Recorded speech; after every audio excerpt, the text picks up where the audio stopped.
666. The word of the month is normalization, specifically the possibility of normalization relations between Israel and Saudi Arabia. A spate of articles in Israeli and American press seems to have been triggered by the ongoing negotiations between Saudi Arabia, Egypt, and Israel about the status of the Tiran and Sanafir Islands at the top of the Red Sea. Lucian, we dove into this topic in last week's Yalla segment and had a really good conversation. There's lots behind it. It's interesting. In addition, the Israeli foreign minister has suggested Israel is nudging the U.S. to prioritize normalization with Saudi Arabia as it prepares for a potential Joe Biden visit to the kingdom later this month. In fact, just this Tuesday, Israeli National Security Advisor Dr. Eyal Hulada was at the White House for the meeting of the U.S.-Israel Strategic Consultative Group. There are plenty of other data points I could include. There's a recent report from an Israeli business publication that, quote, dozens of Israeli tech entrepreneurs and business people flew to Saudi Arabia for advanced talks on Saudi investments in Israeli companies and Israeli investment funds, unquote. Or that Jared Kushner's Affinity Investment Fund that currently has $500 million of Saudi PIF funds is cleared to invest in Israeli companies. So there's plenty of this in the news. Is this a case of where there is smoke, there is fire?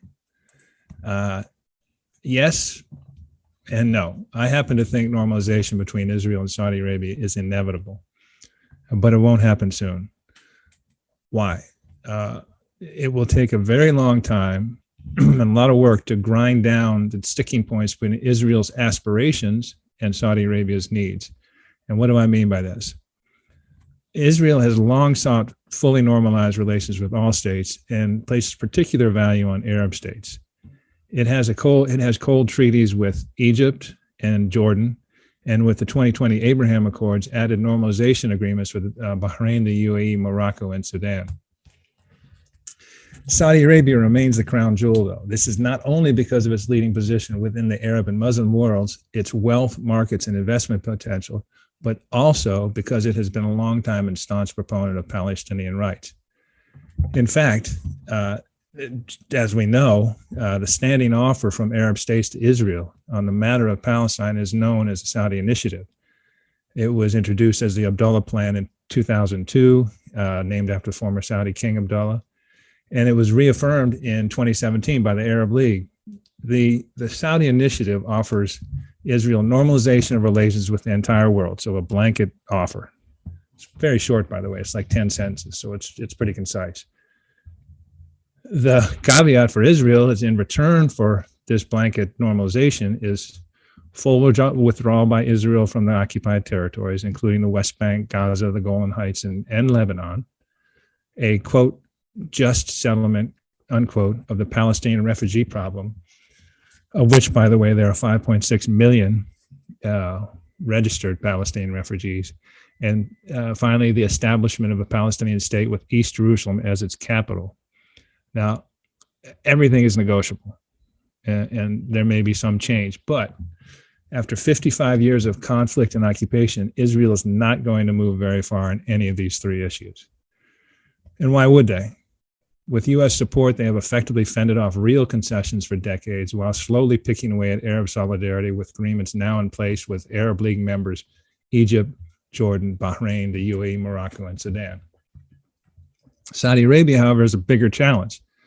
At the recent World Economic Forum held just last week, Saudi Arabian Foreign Minister Prince Faisal bin Farhan reiterated the kingdom's stance regarding normalization with Israel, stating, quote, I've addressed that several times in the past, and nothing has changed in how we view the subject.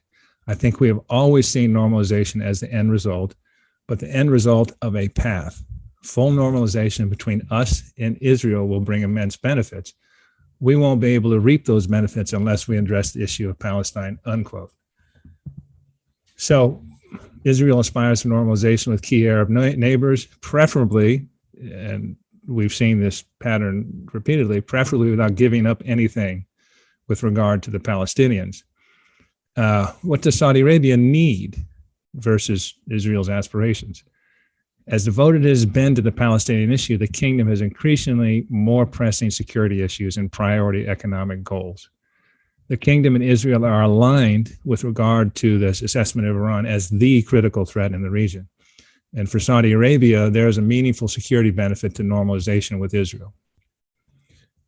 With a GDP similar to the UAE's and highly developed technology and industrial manufacturing sectors, Israel could be an extremely useful partner for Saudi Arabia as it diversifies its economy. For example, just this week, Israel signed a free trade agreement with the UAE, the first of its kind. The UAE predicts that the agreement will boost bilateral trade to more than $10 billion a year within 5 years. So, from where Saudi Arabia is now and where it wants to go, normalization with Israel would bring benefits. The question remains, how willing is Israel to compromise on Palestinian issues to achieve normalization? And conversely, how flexible with regard to the Saudi initiative will the kingdom be in order to access Israeli defense tech capabilities, spark trade and investment, and help diversify its economy? In a fit of reason, Yair Lapid, Israel's foreign minister, commented on Monday that, quote, "We believe that it is possible to have a normalization process with Saudi Arabia. We've already said that this is the next step after the Abraham Accords, but this won't happen the same way it did last time," which by which he means quickly. "It could be that 3 foreign ministers after me, someone will be standing on this podium and we'll celebrate this, which is completely fine. This is how one runs a state," unquote. So that's my take on normalization, Lucian. As I said, it's been in the news. I was prompted to sort of put some thoughts to it, and we ran long, but as I said, I think it's inevitable, but no time soon. Richard, there's no such thing as long. This is a podcast. You can come in and out whenever you want. No, I think that's very good. And I think when we saw the headlines start to crop up last week, so about a little bit more than a week ago, we saw the word normalization, and then we didn't see a lot on the Israeli-Palestinian situation, only the islands transfer situation from Egypt to Saudi Arabia, which involves Israel and was mediated by the United States. But we sort of saw that and said, wait a minute, this is actually a long way away from Israeli-Saudi normalization, because the issue is really Israeli-Palestinian peace. And as you mentioned, the King Abdullah Peace Initiative is still out there, different name, but almost same exact counter offer to Israel, and it's just not going to be accepted by Israel. So it's really interesting because, from recently Bill Clinton to George Mitchell to Donald Trump promising a win on this peace between Israel and Palestine, which is actually really what we're talking about, has been impossible so far, full stop. I guess with that said, this, and it's there's also a lot of local Saudi politics at play. You have sort of, I know that King Salman cares very deeply about the Palestinian cause. Saudi charity to Palestine is enormous. They give a ton of money and supplies and everything to Palestine. So, that was all that to say, that was a really good rundown. And I think that people need to keep their expectations in check here when it comes to this, because it seems like it's actually a long way off. Agreed. And, when for years, many years, I've hosted and helped and coordinated many Saudi delegations to the U.S. and in the 90s and early aughts, very often they couldn't help but talk about Palestine, because it's very close to their heart, and it's very galling to many Arabs, the injustice of it, and the inconsistency in terms of Americans' point of view on this, and their logic. Arabs and people who support this don't understand the logic. It's not fair. And when they come and on a Saudi delegation, I would often say, look, can we avoid this issue because you want to talk about Saudi issues? Increasingly now, almost exclusively, if a delegation comes here, they're talking about Saudi issues because there's so many important Saudi issues. Like I said, the defense, the Vision 2030, the economic diversification, the moving forward. And although there's a heartfelt support and intellectual understanding of that the Palestinian cause remains extremely important, I think they'd love to resolve it and move forward because they do have other priorities. But that's it, Conversely, on the other side that we've talked about, Israel, their habit, which is not a bad habit, is trying to get something for nothing, which is what they've tried to do all along. with regard to the Palestinian issue.